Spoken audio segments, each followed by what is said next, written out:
My name is Jimmy Della Valle. My nickname is Jimmy D. That's what all my friends call me, Jimmy D, right? The D stands for doubles. Do you get it? Doubles? Because you know, like, let me explain. You know how, like, when you go to eat somewhere and you're like, oh, food's so good, I gotta get seconds. I call it doubles. That's where you get the Jimmy D. And I've got proof in the doubles pudding right here. That's what I'm saying. My food experience. I'm Italian. Italians, we're supposed to know about food. I know about food. I know Caribbean food, Chinese food, Italian, Irish food, Costa Rican. My wife's Costa Rican. I know all Latin American foods. The best barbecue ever, Syracuse, New York, Dinosaur Barbecue. They have one in Syracuse, they have one in Rochester, they have one in New York City. But the best is Syracuse, New York, because of like how long it's been around. It's a landmark in Syracuse. Like, the greatest thing about it is you have jazz musicians that have been there for years, and they play like Dizzy Gillespie and all the jazz, the greats are there. I'll never forget this. I'm sitting there as a little kid, and the Hells Angels, they would drive in their motorcycles. They'd show up like 30 at a time, and they pull in, and you're like, little kid, you're like, oh my God, mommy, and she's like, it's okay, they're nice when they come to the Dinosaur Barbecue. It was like, it didn't matter what they did, what I did. When we were at the barbecue, there was peace at the Dinosaur Barbecue. The sauce, the brisket, the cornbread, the barbecued baked beans. I want to jump on a plane right now and go. The best cornbread ever. Just little happy nuggets of cornbread. I mean, I could talk about the cornbread forever. It was like something out of the South, and you're in upstate New York. I mean, it couldn't get better.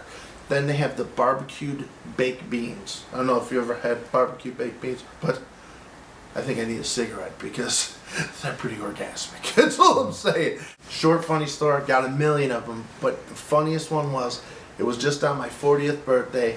We went to Turks and Caicos in the Caribbean. This lady picked us up because we were walking, carrying our groceries and everything. The short part of it is, she took us to a local eatery that had only Caribbean food, very spicy food, excellent curry goat. And I like spicy food, but what happened was, I says to the owner, I said, look, I like spicy food, but I don't want too spicy because I'm not back in America, I might get sick or something. And she goes, you don't want spicy? You don't come to the Caribbean. You come to the Caribbean, you get spice. So just to let you know, I was sweating into my bowl of curry goat, loving it. It was spicy. I had a lot of water. Being the host of American Eats, traveling around the country, being welcome into people's houses, that's a dream come true.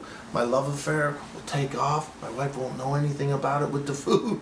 It will be amazing.